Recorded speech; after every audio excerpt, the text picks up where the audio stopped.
In this video, I will be talking about the steroid hormone known as cortisol. The secretion of this hormone is controlled by three parts in the body: the hypothalamus, pituitary gland, and adrenal gland.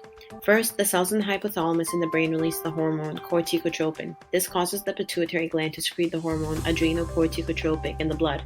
This hormone is then detected by the adrenal glands, which finally cause the secretion of cortisol. Cortisol is referred to as a stress hormone. However, it also acts on different parts of the body. When it gets released into the bloodstream, cortisol can respond to the body's stress or danger, which is needed for the body's flight or fight response. It controls blood pressure, and it also reduces inflammation. An important function of cortisol is that it provides the body with glucose by stimulating the breakdown of proteins and fats so that they can be converted to glucose in the liver. It also maintains the glucose concentration by blocking the uptake of glucose into tissues other than the central nervous system.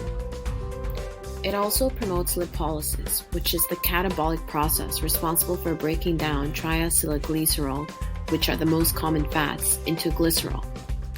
These two important functions lead to an increase in circulating fatty acids as well as amino acids. Cortisol is made of 4 joined carbon rings. This makes it rigid.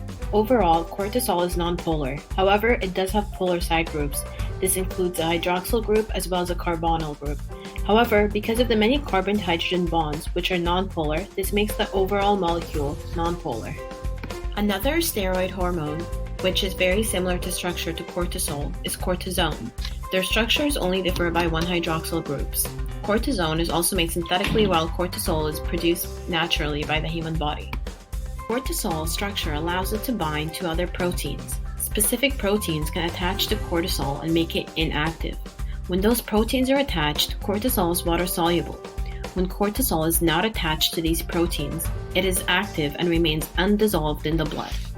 The release of cortisol in the bloodstream is necessary for bodily functions. Releasing too much of it or too low can result in health problems. High cortisol levels result in a condition known as Cushing's syndrome. Some symptoms of this include weight gain in the face, abdomen, and chest. It can also cause high blood pressure as well as high levels of glucose. Low levels of cortisol result in a condition known as primary adrenal insufficiency. This is a very rare autoimmune disease. However, it can cause damage to the adrenal glands, which secrete cortisol. Some symptoms of this include fatigue, muscle loss, weight loss, mood swings, as well as changes to the skin. The normal range of cortisol in the body is between 2.3 and 19.5 micrograms per deciliter. To lower cortisol levels, getting full hours of sleep, avoiding caffeine products, and reducing stress is suggested. Women's cortisol levels are elevated during pregnancy due to induced stress and can affect the fetus development.